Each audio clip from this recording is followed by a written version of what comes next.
Viewers, গরিব ঘরের রাজপুত্র ধারাবাহিকে আরও একটি নতুন ভিডিওতে আপনাদের সবাইকে স্বাগতম।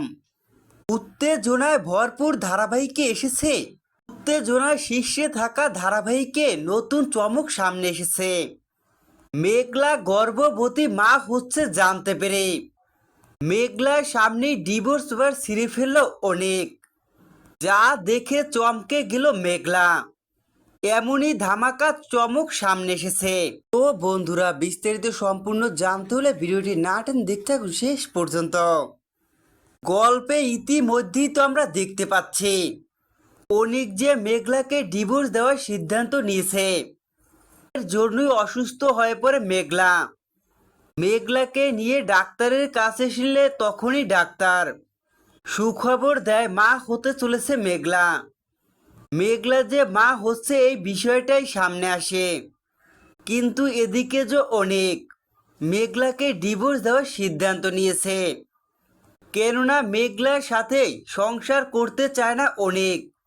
অনেক তো বড় লোকের মেয়ে বৃষ্টি, তাকেই তো স্ত্রী হিসেবে স্বীকার করে তার সাথে থাকছে।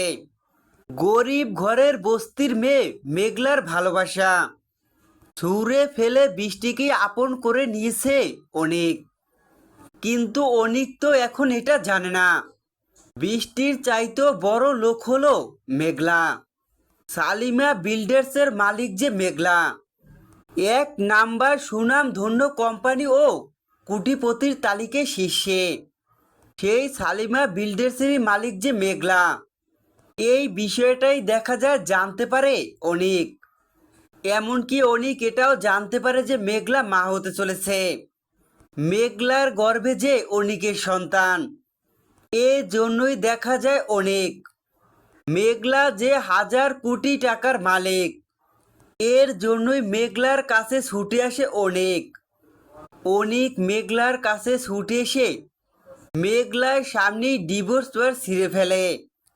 মেঘলার সামনে ডিভোর্স পেপার ছিঁড়ে ফেলে মেঘলার সাথেই থাকার সিদ্ধান্ত নেয় অনেক।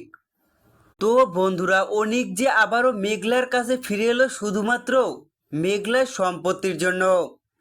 আসলে যে মেঘলার সন্তানের জন্য ফিরে আসেনি অনেক। এটা কি বুঝতে পারবে মেঘলা? তোমাদের কি মনে হয় কমেন্ট করে অবশ্যই জানাও।